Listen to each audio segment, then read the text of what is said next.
আমার প্রিয় দ্বাদশ শ্রেণীর শিক্ষার্থী বন্ধুরা, কেমন আছো সবাই? শিবম কোচিং সেন্টারে তোমাদের সকলকে স্বাগতম।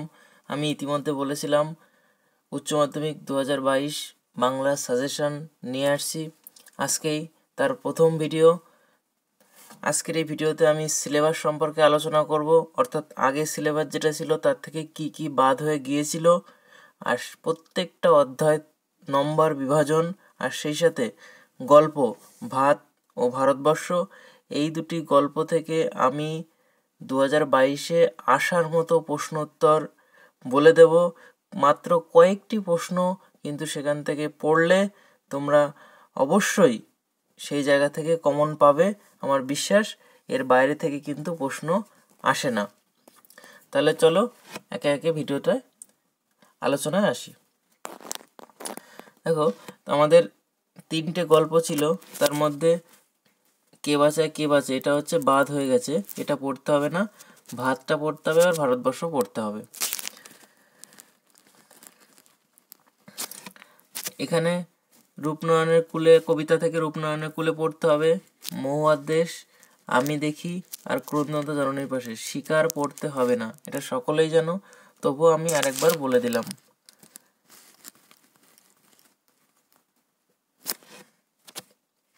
নাটকের অংশটা থেকে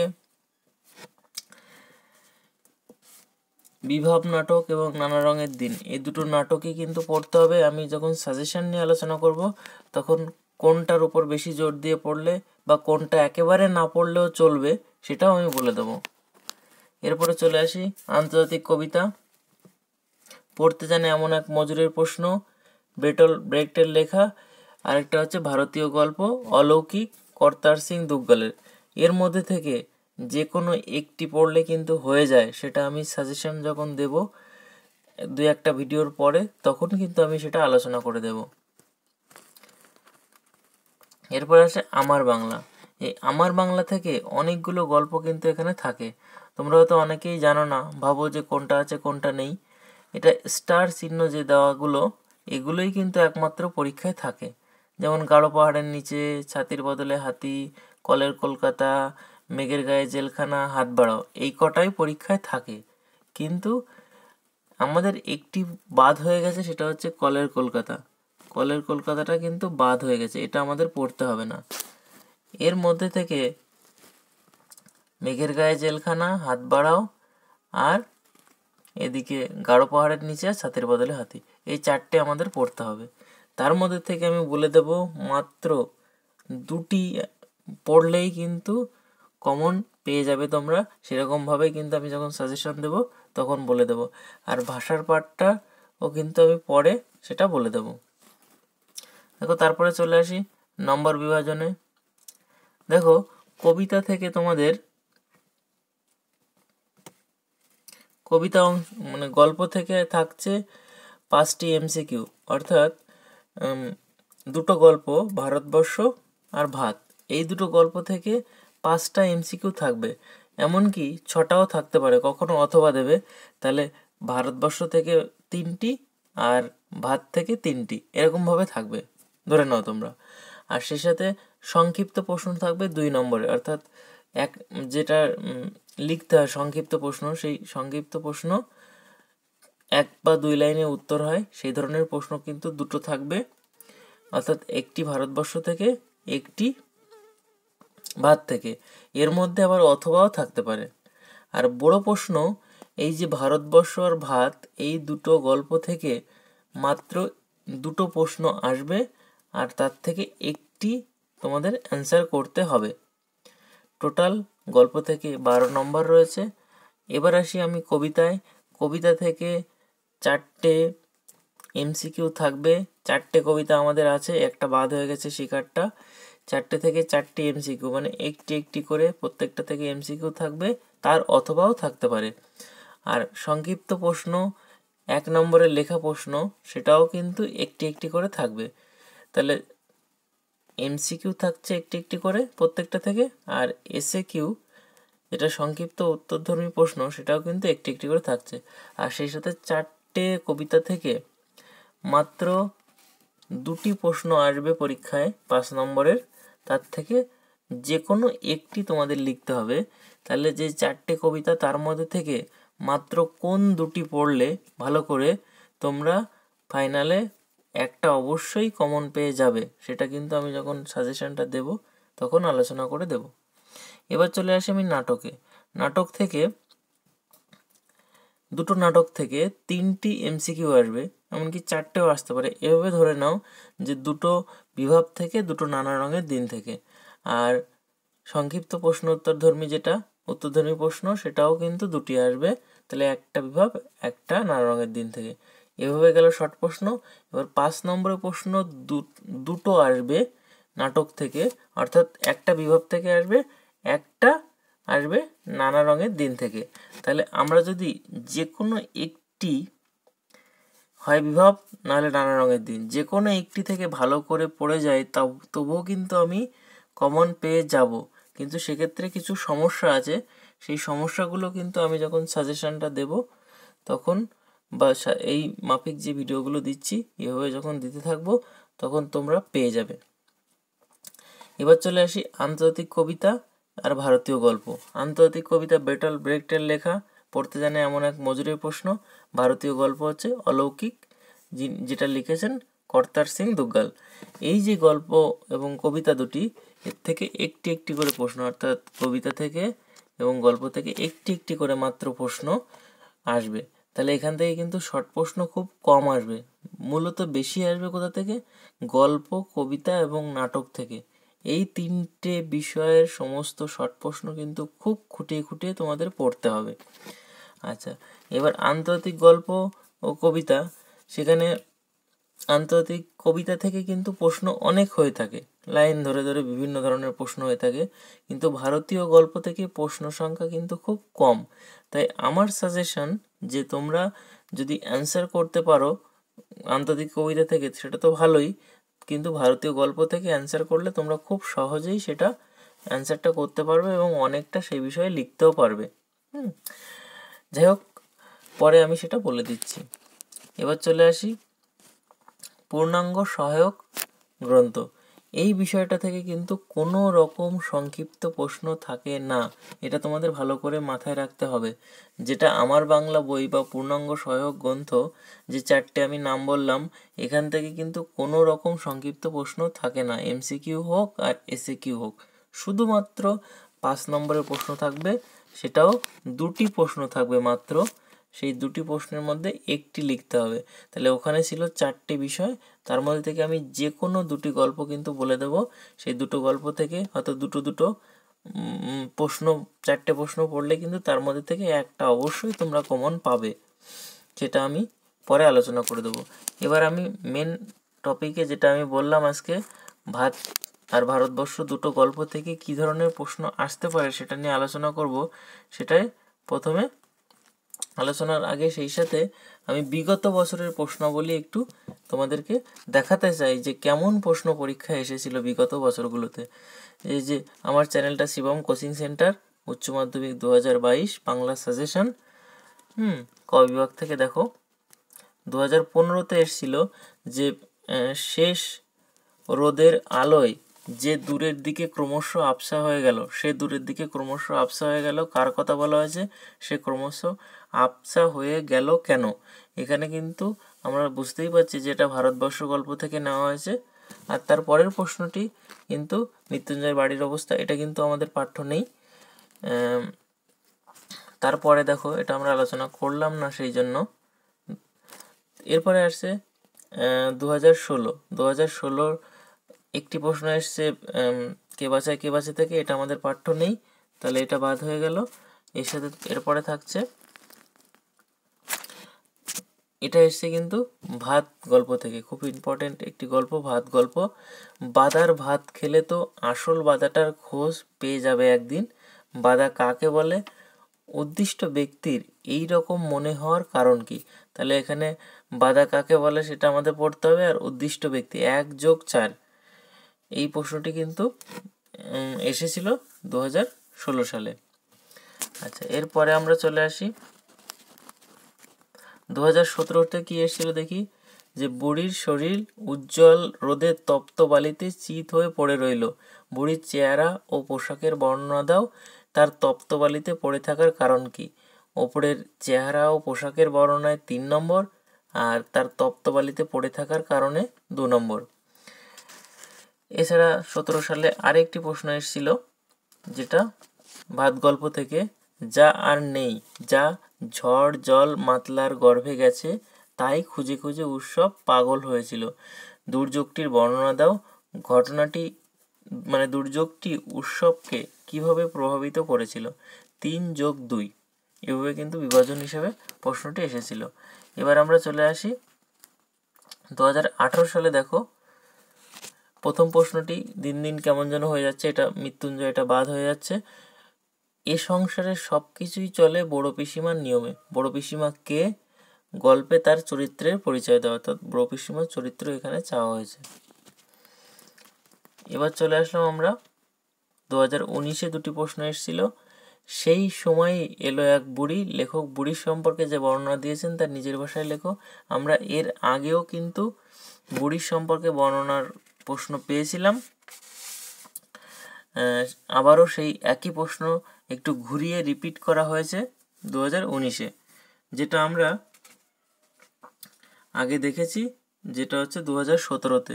ঠিক 1 বছর বাদে, মানে 2017-তে যে প্রশ্নটি এসেছিল, 2019-এ সেই প্রশ্নটি কিন্তু প্রায় রিপিট করা হয়েছে, কিন্তু একটু ঘুরিয়ে। দেখো, তারপরে চলে আসলাম আমরা। সুতরাং 2020-তে যে প্রশ্নগুলো এসেছিল সেই প্রশ্নগুলো কিন্তু এবার অনেকটাই গুরুত্বপূর্ণ। দেখো, 2020-তে ছিল, সে বুঝতে পারে সব ভাত ওরা ফেলে দিতে যাচ্ছে। ওরা বলতে কাদের কথা বোঝানো হয়েছে? ওরা সব ভাত ফেলে দিতে যাচ্ছিল কেন? সে কে? বুঝতে পেরে সে কি করেছিল? তাহলে এখানে 1+1+1+2, এটা কিন্তু খুব একটা ভালো প্রশ্ন, যেখানে তোমরা খুব ছোট ছোট করে উত্তর দিয়ে ফুল নম্বর পেয়ে যেতে পারবে। এখানে পাশে পাস কিন্তু পাওয়ার মতো প্রশ্ন। এটা কিন্তু ভাত গল্প থেকে দেওয়া হয়েছে। এরপরে যে প্রশ্নটি দেওয়া হয়েছে 2020-তে, সেটা কিন্তু কে বাঁচে কে বাঁচে, সুতরাং এটা আমরা দেখব না। এবার আমরা চলে যাই যে সাজেশন, অর্থাৎ ভাত গল্প থেকে কেমন প্রশ্ন আসতে পারে আর ভারতবর্ষ থেকে কীরকম প্রশ্ন আসতে পারে। মাত্র কয়েকটি প্রশ্ন পড়লেই কিন্তু তোমরা সমস্ত যেখান থেকেই আসুক না কেন, তোমরা কিন্তু অবশ্যই ভালো লিখতে পারবে। দেখো, যে যে বিষয় থেকে ভাত গল্প থেকে প্রশ্ন আসে, আমি সেই বিষয়টা আগে ধরিয়ে দিই, তারপরে আসবো মেন প্রশ্নে। দেখো, ভাত গল্পের মধ্যে মাত্র 4টি বিষয় থেকে প্রশ্ন আসে। 1 নম্বর হচ্ছে উৎসবের গ্রামকে নিয়ে। আমি খুব সুন্দরভাবে আলাদা আলাদা ভাগ করে দিয়েছি, যাতে বিষয়গুলো তোমাদের খুব মাথায় থাকে। দেখো, উৎসবের গ্রাম নিয়ে প্রশ্ন আসতে পারে। উৎসবের গ্রাম বলতে উৎসবের সেখানে ঝড় জল হয়েছিল, সেখানে নোঙ্গরখানা হয়েছিল, সেখানে সাধনবাবু ছিল, সেখানে সতীশ মিস্ত্রি ছিল, এই যে ঘটনাগুলো, এই সমস্ত ঘটনা হচ্ছে উৎসবের গ্রামের ঘটনা। এই মহানাম শতপথী ছিল, এই যে ঘটনাগুলো, এই ঘটনা থেকে কিন্তু প্রশ্ন আসে। 2017 সালেও এসেছিল এবং এবারও আসার সম্ভাবনা কিন্তু প্রবল। সেটা ঝড় জলের বর্ণনা হোক আর সাধনবাবুর কথা হোক, এই নিয়ে বিশেষত ঝড় জলের বর্ণনা, বা ঘুরিয়ে, যে কোনোভাবেই ঘুরিয়ে উৎসবের যা ছিল এখন আর নেই, কিভাবে তা ধ্বংস হয়ে গেল, কিভাবে নষ্ট হয়ে গেল, কিভাবে মাতলার গর্ভে চলে গেল, যে লাইনটা দিয়ে আসুক না কেন, তথাকথিত যে বইতে বা সহায়িকাতে যেসব লাইন আছে সেই লাইন ধরে হুবহু কিন্তু বাংলায় সবসময় প্রশ্নের আসে না, সবসময় কিন্তু এরকম প্রশ্ন আসে না, কিন্তু সেই বিষয়টা বা সেই টপিকটা কিন্তু একই থাকে। এটা তোমাদের সবসময় মাথায় রাখতে হবে। যে প্রশ্নটি পড়েছো তোমরা এই সারা বছর ধরে, তাহলে মনে রাখবে যে এই টপিকটা থেকে তুমি কোন প্রশ্নটি পড়েছো, সেই প্রশ্নটি কিন্তু ভালো করে পড়ে যাবে এবং যে লাইনটা দিক না কেন ওর মধ্যে থেকে তুমি কিন্তু ওই প্রশ্নটাই সেই লাইন মাফিক লিখে দেবে। এবার চলে আসি বড় বাড়ির বিষয়ে। দেখো, বড় বাড়ি সম্পর্কে আমরা জানি যে উৎসবের ঝড় জল পেরিয়ে এবার সে চলে গেল কাজ করে দুটো খাওয়ার আশায় বড় বাড়িতে। সেখানে কি হচ্ছিল? হোমযজ্ঞ। সেই হোমযজ্ঞর বিষয়টা নিয়ে প্রশ্ন আসতে পারে, যে হোমযজ্ঞের বর্ণনা দাও, সেই বড় বাড়ির বর্ণনা দাও, সেই বড় বাড়ির কর্মকাণ্ডের বর্ণনা দাও। যাই আসুক না কেন, এই সম্পর্কে আসতে পারে। আর সেই সাথে কি হয়েছিল, সেখানে ভাত রান্না হচ্ছিল হোমযজ্ঞের বিষয়কে কেন্দ্র করে, ফুটন্ত ভাতের গন্ধ উৎসব পেয়েছিল, এই লাইনটা দিয়েও ঘুরিয়ে প্রশ্ন আসতে পারে। যাই আসুক না কেন, এইসব লাইনগুলো ওই তারপরে দাঁত বার করে হিংস্র ভঙ্গি করলো, কখন করলো, যখন ওই ভাতের ডেকচিটা সে নিয়ে যাচ্ছিল, তখন বাসিনী যখন বারণ করেছিল তখন কিন্তু সেই রকম করেছিল। তাহলে পুরোটাই ঘটনাটি ঘটেছে এই বুড়ো বাড়িকে কেন্দ্র করে। তাহলে এই সম্পর্কে যে প্রশ্নটাই আসুক না কেন, তোমরা ওই ঘটনাগুলো একটু মাথায় রেখে সেইভাবেই কিন্তু তোমরা প্রশ্নটার অ্যান্সার করে দেবে। এবার চলে আসি আমি বাধা। বাধা যে বিষয়টা, সেই বিষয়টা নিয়ে প্রশ্ন আসে। 2000 দেখো, এই দাঁত বার করে হিংস্র ভঙ্গি করে, অর্থাৎ এই যে টপিকটাকে কেন্দ্র করে কিন্তু 2020-তে একটি প্রশ্ন এসেছিল। প্রশ্নটা হচ্ছে, সে বুঝতে পারে যে ওরা সব ভাত ফেলে দিতে যাচ্ছে। ওরা বলতে কাদের কথা বোঝানো হয়েছে, ওরা সব ভাত ফেলে দিতে যাচ্ছিল কেন, এই সমস্ত বিষয়কে কেন্দ্র করে কিন্তু একটি প্রশ্ন 2020 সালে এসেছিল। এবার বাধা বিষয়কে কেন্দ্র করে 2016 সালে কিন্তু একটি প্রশ্ন এসেছিল। সেই প্রশ্নটি হচ্ছে এই যে বাদার ভাত খেলে তো আসল বাদাটার খোঁজ পেয়ে যাবে একদিন। বাধা কাকে বলে, উদ্দিষ্ট ব্যক্তির এরকম মনে হওয়ার কারণ কি? তাহলে বাধাকে কেন্দ্র করে একটা প্রশ্ন 2016-তে এসেছিল। এবার এই যে ডেক্সি, অনেক সময় এরকম প্রশ্ন ঘুরে আসতে পারে, ডেক্সি চুরির অপরাধে তাকে ধরে নিয়ে যাওয়া হলো কেন, শেষ পর্যন্ত কি আর তার দেখা হলো না, বা যে কোনো প্রশ্ন ঘুরিয়ে এই সম্পর্কে আসলেই কিন্তু তোমরা লিখে দিতে পারবে। মূলত এই তিনটে বিষয়, একটা হচ্ছে উৎসবের গ্রাম, বড় বাড়ি আর বাধা, এই তিনটে প্রসঙ্গ যদি তুমি ভালো করে মাথায় রেখে যাও, তাহলে কিন্তু তুমি এই তিনটে বিষয় থেকে যাই প্রশ্ন আসুক না কেন, লাইন তুলে হোক আর যে কোনো লাইন দিয়ে হোক, ঘুরিয়ে আসুক না কেন, তোমরা কিন্তু অ্যান্সার করতে পারবে। এবার অন্য অন্য বিষয়, মানে এবার সামগ্রিক আলোচনা নিয়ে কিছু প্রশ্ন থাকে পরীক্ষায়, যেমন চরিত্র কেন্দ্রিক, উৎসবের চরিত্র, বড় পিসিমা চরিত্র। তাহলে যেমন বড় পিসিমা চরিত্র 2018-তে এসছে, তাহলে এরকম উৎসবের চরিত্র ও দিয়ে দিতে পারে, এটাও কিন্তু খুব ইম্পর্টেন্ট। আর সেই সাথে নামকরণ, অর্থাৎ ভাত গল্পের নামকরণ কেন ভাত হলো, তাহলে আমরা সেটা প্রথম থেকেই জানি যে ভাতকে কেন্দ্র করে কিন্তু সমস্ত গল্পটা আবর্তিত হয়েছে। এবার গল্পটা ভালো করে ভাত কোথায় কোথায় ভাতের প্রসঙ্গ এসেছে, বা সমস্ত টাই কিন্তু বড় বাড়িতে সে কাজ করছে বা যাই করছে না কেন ভাতের জন্য, সেই সাথে লাস্টে সে পুলিশের কাছে ধরা পড়েছে সেটাও ভাতের জন্য। তার মনে একটা আফসোস থেকে গেল বাদার ভাতের বিষয়ে, তারপর কে কোন চাল ধরনের ভাত খায়, সমস্ত বিষয় কিন্তু ভাতকে কেন্দ্র করে আবর্তিত হয়েছে। ভাত গল্পের নামকরণ কিন্তু সার্থক হয়ে উঠেছে। এরকম করে সুন্দর করে কিন্তু সাজিয়ে গুছিয়ে তোমাদের লিখতে হবে। এবার আমি চলে আসি তার পরের বিষয়টায়। এর বিষয় থেকে আর কোনো সমস্যা যদি তোমাদের থেকে থাকে অবশ্যই আমাকে কমেন্টে জানাবে। আমি কিন্তু প্রয়োজনে প্রত্যেকটা প্রশ্ন আলাদা আলাদা করেও, লাইন বাই লাইন ধরেও মতো করেও আলোচনা করে দিতে পারি। এবার চলে আসলাম আমরা যে বিষয়টি, সেটা হচ্ছে ভারতবর্ষ গল্প থেকে কেমন ধরনের প্রশ্ন আসে। দেখো, ভাত গল্প থেকে যেমন 4টে টপিক, ভারতবর্ষ গল্প থেকে জোর হলে 5টা টপিক, এরকম বিষয়টা থেকে কিন্তু প্রশ্ন আসে। 1 নম্বর হচ্ছে বাজার, চৌকিদার, হিন্দুদের কাজ, মুসলিমদের কাজ, সাম্প্রদায়িকতা আর অন্যান্য, এরকম 5টা-6টা বিষয় থেকে আসে। সব বিষয়েও তোমাদের পড়তে হবে না। যেমন বাজার, যে বাজারে চায়ের দোকান ছিল সেই বাজারকে কেন্দ্র করে আরও অনেকগুলো দোকানপাট কিন্তু সেখানে ছিল, সেই বাজারের বর্ণনা অনেক সময় আসতে পারে পরীক্ষায়। আর সেই সাথে সেই বাজারে বুড়িটি এসেছিল চায়ের দোকানে চা খাওয়ার জন্য, সেই বুড়ির বর্ণনা বা তার পোশাকের বর্ণনা, তার গায়ে কী ছিল তার বর্ণনা, যেভাবেই ঘুরে আসুক না কেন এই বাজারকে কেন্দ্র করে একটি প্রশ্ন কিন্তু আসার সম্ভাবনা আছে। 2017-তে এসেছিল। আর চৌকিদারের প্রসঙ্গ নিয়ে একটা প্রশ্ন আসে অনেক সময়, যে সে তো চৌকিদার, সে পরামর্শ দিয়েছিল আর কি করেছিল, সে জনতাকে ঠেকিয়ে রেখেছিল, 2 মারমুখী জনতাকে। তাহলে এরকম লাইন দিয়ে প্রশ্ন আসে, সে কতক্ষণ সে মারমুখী জনতাকে ঠেকিয়ে রাখতে পারবে কে জানে, কে মারমুখী জনতাকে কতক্ষণ ঠেকিয়ে রাখতে পারবে, জনতা মারমুখী হয়েছিল কেন, এরকম বিভিন্ন বিষয়কে কেন্দ্র করে কিন্তু এই চৌকিদারকে টপিক করে কিন্তু একটা প্রশ্ন অনেক সময় আসে। এবার হিন্দুদের কাজ, এই বিষয়টা আমি দিয়েছি কিন্তু এই বিষয়টা থেকে প্রশ্ন তেমন কিন্তু আসে না। যেটা হচ্ছে তোমার ইন্দুরা কি বুড়িটাকে হিন্দু ভেবে তারা ফেলে দিয়ে এসেছিল নদীর চরে।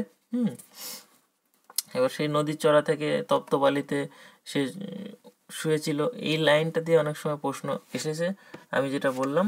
কিন্তু তার থেকে বেশি তপ্তবালিতে যেটা আমি বললাম, কিন্তু ওই লাইনটা তুলে দিয়েছে, কিন্তু সেখানে বলেছে কি, সেখানে বলেছে হচ্ছে বুড়ির বলছি দেখো, সেখানে বলেছে যে কার কথা বলা হয়েছে, সে ক্রমশ আবসা হয়ে গেল কেন, বা বুড়ির বর্ণনা দাও, লাইনটা ওখান থেকে তুলেছে, কিন্তু বুড়ির বর্ণনা দিতে এখানে বলেছে। তাহলে লাইনটা যেখান থেকে তুলুক না কেন, সেখানে কিন্তু কি বলেছে প্রশ্নে, সেই জিনিসটা আমাদের কিন্তু মাথায় রাখতে হবে। দেখো এবার মুসলিমদের কাজ, দেখো মুসলিমদের কাছ থেকে এখান থেকে দুটি প্রশ্ন কিন্তু খুব ইম্পর্টেন্ট। একটা হচ্ছে মুসলিমদের কাছ থেকে হঠাৎ বিকেলে এক অদ্ভুত দৃশ্য দেখা গেল, এই লাইনটা দিয়ে প্রশ্ন, অর্থাৎ বুড়িটাকে তারা চাংদোলাই করে আবার তুলে নিয়ে আসছে, এই যে দৃশ্যটা, এটাই কিন্তু হঠাৎ ঘটে যাওয়া বিকেলের এক অদ্ভুত দৃশ্য। আরেকটা দৃশ্য, অদ্ভুত দৃশ্য আছে, এখানে দুটি অদ্ভুত দৃশ্য আছে, এই দুটি অদ্ভুত দৃশ্য কিন্তু খুব ইম্পর্টেন্ট। একটা হচ্ছে হঠাৎ বিকেলে এক অদ্ভুত দৃশ্য, আরেকটা অদ্ভুত দৃশ্য হচ্ছে বুড়ি যখন উঠে চলে যায়, অর্থাৎ দুই পক্ষ যখন মারামারি করছে, সেই সময় বুড়ি যখন উঠে চলে যায়, সেটা একটা অদ্ভুত দৃশ্য ছিল। আর ওই হঠাৎ বিকেলে তারা চ্যাংদোলা করে নিয়ে এসেছিলো, এটা একটি অদ্ভুত দৃশ্য। এই দুটি অদ্ভুত দৃশ্য ছিল। আমি কিন্তু ভারতবর্ষ গল্প লাইন ধরে ধরে আলোচনা করেছি। আমার এই ভিডিওটার নিচে আমি লিঙ্ক দিয়ে রাখবো আমার সমস্ত ভিডিও দ্বাদশ শ্রেণীর শিক্ষার্থীদের জন্য। আর তোমাদের কাছে আরেকটি অনুরোধ রইল, যদি আমার চ্যানেলে নতুন হয়ে থাকো, তাহলে অবশ্যই আমার চ্যানেলটাকে সাবস্ক্রাইব করে রেখে বেল নোটিফিকেশন প্রেস করে রাখো, যাতে প্রতিনিয়ত আমি এই বিষয়ের উপর তোমাদেরকে ভিডিও দিয়ে সহযোগিতা করতে পারি। আর কোনো রকম প্রশ্ন যদি বুঝতে অসুবিধা হয়, তাহলে কিন্তু অবশ্যই আমাকে জানাবে। আর আমি পরপর ধাপে ধাপে এরপর কবিতা, তারপরে নাটক, ভারতীয় গল্প, এরপরে ভাষার ওই বিষয়টা খুব গুরুত্বপূর্ণ কয়েকটি সাজেশান আমি দেব। সেখান থেকে কিন্তু তোমরা অনেকটাই কমন পেয়ে যাবে। দেখো এরপরে কি আছে, যে নামকরণ, অর্থাৎ ভারতবর্ষ গল্পের নামকরণ কতটা সার্থক, আর সেই সাথে চৌকিদার চরিত্র, এই জিনিসটা একটু দেখতে হবে। তবে সাম্প্রদায়িকতা, এই যে বিষয়টা থেকে কিন্তু একটি প্রশ্ন অনেক সময় আসে, অর্থাৎ বুড়ির কি ধর্মের মানুষ ছিলেন, তোমার কি মনে হয়, এরকম প্রশ্ন। বা বুড়ির উঠে চলে যাওয়া, বা বুড়ির কি বলা যায়, যে লেখক বুড়ির সম্পর্কে যে বর্ণনা দিয়েছেন তার নিজের ভাষায় লেখো। তারপরে সে ক্রমশ আবসা হয়ে গেল কেন, অর্থাৎ বুড়ি হিন্দু মুসলিম সমস্ত ধর্মের ঊর্ধ্বে, সে অন্তরাত্মা বা ঈশ্বরের কাছে যেন লীন হয়ে যাওয়ার মতোই, অর্থাৎ সে অদৃশ্য হয়ে গেছিল এই ধর্ম বর্ণ ভেদাভেদের ঊর্ধ্বে উঠে। সেই যে বিষয়টা, অর্থাৎ সাম্প্রদায়িকতা ঊর্ধ্বে উঠে সে যে একজন মানুষ, সেটার পরিচয় দিয়েছিল। সেই বিষয়টা থেকে কিন্তু একটা প্রশ্ন বরাবরই আসে। তাহলে আমাদের এই আজকের আলোচনা এই পর্যন্ত। পরবর্তী ভিডিওতে আমি কবিতা, এরপরে আন্তর্জাতিক কবিতা, ভাষা সমস্ত পার্ট নিয়ে কিন্তু আলোচনা করে দেবো খুব শীঘ্রই। তোমরা আমাকে কমেন্ট করতে থাকো। ধন্যবাদ সকলকে ভিডিওটি দেখার জন্য।